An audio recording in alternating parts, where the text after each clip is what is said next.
বন্ধুরা, আমার SSG travel ব্লগে তোমাদের সুস্বাগতম। আজকের এই ব্লগ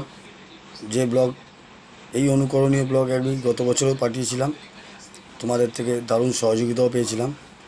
কারণ এই ব্লগটা হচ্ছে আমার বাড়ির বিপত্তারিণী পুজো, যে পুজো এবছরে 33তম বর্ষে পড়ল। আর বিপত্তারিণী পুজো কী না, তোমাদের অনেকেই জানো বা অনেকেই জানো না। সোজা রথ এবং উল্টো রথ, এই দুই রথের মাঝে যে শনিবার এবং মঙ্গলবার পড়ে, সেই দুই দিনই হয় বিপত্তারিণীর পুজো। আর আমাদের বাড়ির পুজোটা হয় দ্বিতীয় পুজোটা, অর্থাৎ প্রথম পুজো হয় আমার দেশের বাড়িতে, আর দ্বিতীয় পুজোটা হয় আমার বাড়িতে। তা চলো দেখতে থাকি আমাদের বাড়ির 33তম বিপত্তারিণী পুজো। পরে এসে নিলেও পুজোটা হোক না। হ্যাঁ, ওখানে থাকবো।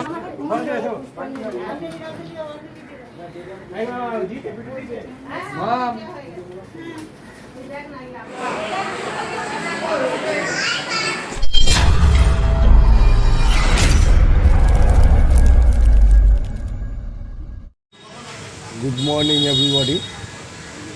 আজ যেহেতু আমার বাড়ির বিপত্তারিণী পুজো, তাই অনেকটা সকাল সকাল উঠে পড়েছি। রোজের মতন আজকেও বেরিয়ে পড়েছি আমি মর্নিং ওয়ার্কে। আর এসেছি স্থানীয় আমাদের যে পার্কে একটা পুকুর আছে, সেখানে এই পুকুরে ফুলগুলোর ছবি ভালো লাগলো, তাই তোমাদের শেয়ার করলাম। চলো পুজো কী হচ্ছে দেখি। দেখতেই পাচ্ছ আমার বাড়ির ছোটো বৌমা এখন আলপনা দিতে ব্যস্ত। এরপর রয়েছে পুজোর আনুষঙ্গিক অনেক কাজ। আর আলপনার পর দেখা যাক, ওরা আমার ওয়াইফ এবং আমার ভাইয়ের বউ দুজনে মিলে একটা ঘোষবাড়ি বইরা মাকে বস্ত্র পরাচ্ছে, এবং বস্ত্র পরানোর পর্ব শেষে এখন মাকে মালা পরিয়ে বরণ করে নেওয়ার যে কাজ, সেইগুলোই এরা দুজনে করছে। তারপর এদের আরও অন্যান্য পুজোর কাজও আছে, ধীরে ধীরে আমি তোমাদের সবই দেখাবো। এদিকে চলছে পুজোর প্রস্তুতি, আর তখন আমাদের এই অন্যদিকে চলছে দেবীর ভোগ রান্নার আয়োজন। এই ভোগ আমরা আমাদের কিছু নিজস্ব ফ্রেন্ড সার্কেল এবং নিজেদের মধ্যে এবং জনগণের মধ্যে বিতরণও করে থাকি। তো চলো দেখতে থাকি কী হয়। প্রথা অনুযায়ী প্রথম আমরা 3 ভাই, আমি এবং আমার 2 ভাই প্রথম সংকল্প করি, তারপর শুরু হয় পুজোর আনুষঙ্গিক কাজ। এখন আমরা আমাদের সেই কাজ, অর্থাৎ সংকল্পের কাজ করছি। আর হ্যাঁ, তোমাদের একটা কথা বলা হয়নি, আমাদের এই পুজোয় কোনো মূর্তি আসে না। কারণ আমরা এই বিপত্তারিণী মাকে গাছের মধ্যে, একটি জবা গাছের মধ্যে বৃক্ষরূপে পুজো করে থাকি।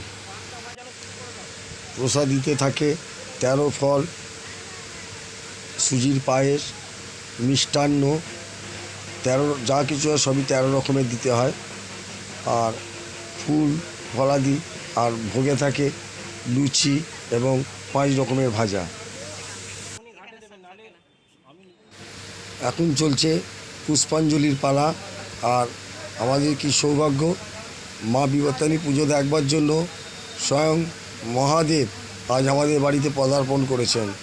আমাদের খুবই সৌভাগ্য যে বাবা মহাদেব, এবং উনি পূজাস্থল দিয়ে না থেকে নিজেই চলে যাচ্ছেন। দেখা যাক কোথায় যান। হ্যাঁ, উনি এখন যাচ্ছেন বাবা মহাদেব সরাসরি বৃক্ষরূপেণও আমাদের যে বিপত্তারিণী মা, তার পাশেই গিয়ে একটু ফটো সেশনও করে নিলেন। আমাদের আজ সত্যি সৌভাগ্য যে বাবা মহাদেব কৈলাস থেকে চলে এসেছেন। আর এখন শুরু হয়ে গেছে দেবীর আরতির কাজ। ব্রাহ্মণ মশাই দেবীকে এখন আরতি করছেন। আরতির পর হোম চলছে এখন, তোমরা সবাই দেখতে থাকো।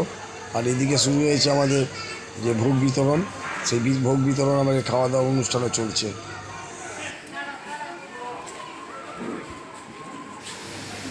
যদি আমার এই ব্লগটি তোমাদের ভালো লাগে এবং তোমরা যদি সত্যি প্রকৃত অর্থেই মায়ের ভক্ত হও, তাহলে প্রচুর পরিমাণে এই ব্লগটি শেয়ার করো এবং মায়ের মহিমা সকলের কাছে ছড়িয়ে দাও।